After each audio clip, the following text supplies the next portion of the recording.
Hi everyone. सो आज के lecture में हम करेंगे क्वेश्चन जो कि बेस्ड है चार्जिंग ऑफ कैपेसिटर के ऊपर। RC circuit. The question is in the given circuit the capacitor of capacitance C is charge by closing key at T equal to 0। ये की आपने क्लोज कर दिया। Find the time required to charge the capacitor up to maximum charge for a given circuit. तो हमें time निकालना है कि जितने में ये पूरा चार्ज हो जाएगा if it were to be charged with a constant initial charging rate at t equal to 0। that means कि जो चार्जिंग रेट है मतलब D Q by D T जो है, जो भी टी इक्वल टू 0 पे रहेगी वो कांस्टेंट है। तो कांस्टेंट रेट से चार्ज हो रहा है, ये हमें गिवन है, तो उसको यूज करना पड़ेगा। हमें क्या निकालना है? हमें निकालना है कि कैपेसिटर का भी पूरा चार्ज हो जाएगा। तो पहले ये देखते हैं कि कैपेसिटर जब पूरा चार्ज हो जाएगा तो उस पर चार्ज कितना रहा होगा। तो हम निकाल सकते हैं इसको आसानी से। कैसे? सो हमें पता है कि पूरा चार्ज होता है एट स्टडी स्टेट पे। At steady state C is fully charge. तो स्टडी स्टेट पे कैपेसिटर ओपन होता है, तो ओपन कर देते हैं।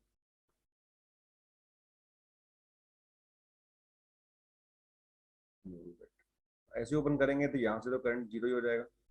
तो सारा करंट बैटरी का जो है वो यहाँ से फ्लो कर जाएगा। ये 2R है, ये R है, तो ये सर्किट तो खत्म हो गया। दोनों सीरीज में आ जाएंगे। करंट अगर निकाल लें ये वाला, सो आई इक्वल निकल के आएगा ई बाय 3R। ठीक। अब देखते हैं कि कितना इसके पास वोल्टेज होगा, तभी हम इसका चार्ज निकाल पाएंगे। तो हमें चार्ज निकालने के लिए मैक्सिमम चार्ज हमें निकालना होगा। Charge into voltage, C into voltage at T equal to infinity. इस टाइम पे कितना यहाँ वोल्टेज रहा होगा, इसे बोल देते हैं V1 है। अब क्या करते हैं, देखते हैं यहाँ पे कितना ड्रॉप हो रहा है इस 2R के क्रॉस। सो जो वोल्टेज अगर मैं निकालूँ 2R के क्रॉस, तो वोल्टेज इक्वल टू हो जाएगा आई इंटू आर। आई की वैल्यू ये पुट कर देंगे, this is equal to 2E/3। Voltage होगा 2R के क्रॉस। तो इसके क्रॉस जितना वोल्टेज होगा, यहाँ तो कुछ ड्रॉप हो नहीं रहा बिकॉज यहाँ पे कोई करंट ही नहीं है। कोई करंट ही नहीं है तो ड्रॉप कहाँ से होगा? मतलब ये सारा वोल्टेज पैरेलल की वजह से सारा वोल्टेज ये इसके पास ही ड्रॉप हो रहा होगा। दैट मीन्स कि ये जो वोल्टेज है यही V1 होगा स्टडी स्टेट पे। That mean this is equal to C 2C/3 आ जाएगा मैक्सिमम चार्ज किस कैपेसिटी के ऊपर। ठीक है। तो हम इसका अब टाइम कॉन्स्टेंट भी निकाल लेते हैं ताकि हम इसकी इक्वेशन निकाल पाए। अब टाइम कॉन्स्टेंट कैसे निकालते हैं?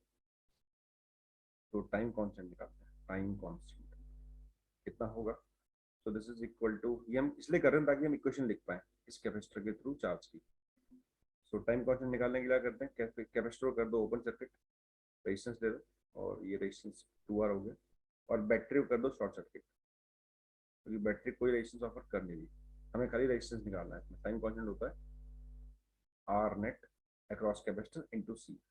तो हमें इस सर्किट के क्रॉस, ए बी के क्रॉस जो है नेट रेजिस्टेंस निकालना है। देख सकते हैं कि ये आपके पास 2R है, ये R है। तो ये दोनों हो गए पैरेलल में।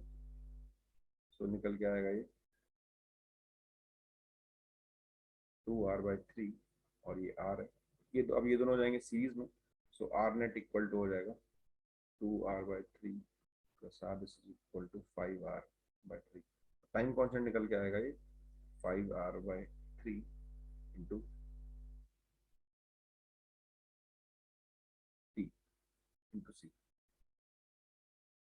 तो ये इसका टाइम कॉन्स्टेंट होगा। अब क्या करते हैं, हम लिखते हैं equation of charge. Equation of charge,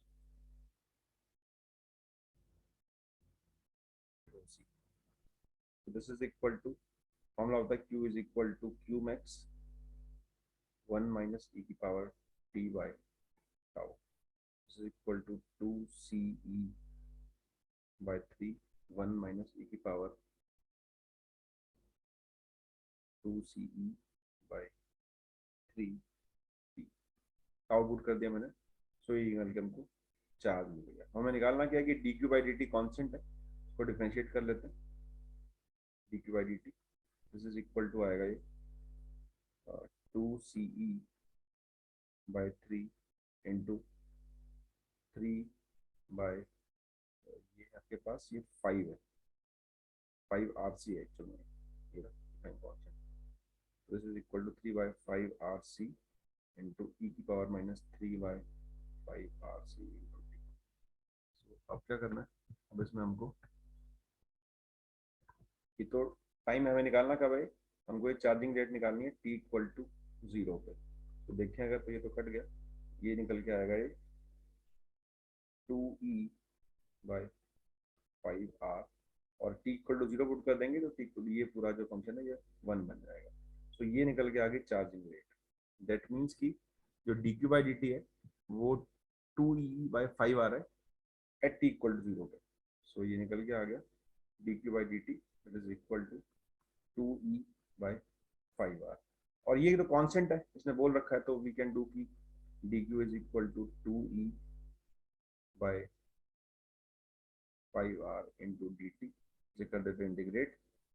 charge की लिमिट हमें निकालना है कि जब तक ये फुल चार्ज हो जाएगा वो फाइंड करना है। तो फुल चार्ज इसका है 2ce बाई 3 और ये टाइम 0 से t, this is equal to 2ce by 3 is equal to 2e by 5r into t। तो t is equal to 5rc by 3। इतने टाइम पे ये कैपेसिटर जो है वो पूरा चार्ज हो जाएगा, ये हमको फाइंड करना था। सो इसमें जो पार्ट था इंपॉर्टेंट, जो गलती होती है बच्चों से वो ये होती है कि वो इस स्टेप को ढंग से लगाते नहीं है कि चार्जिंग रेट सेम है। तो ऑप्शन अगर देखें तो ऑप्शन हो जाएगा ऑप्शन नंबर डी।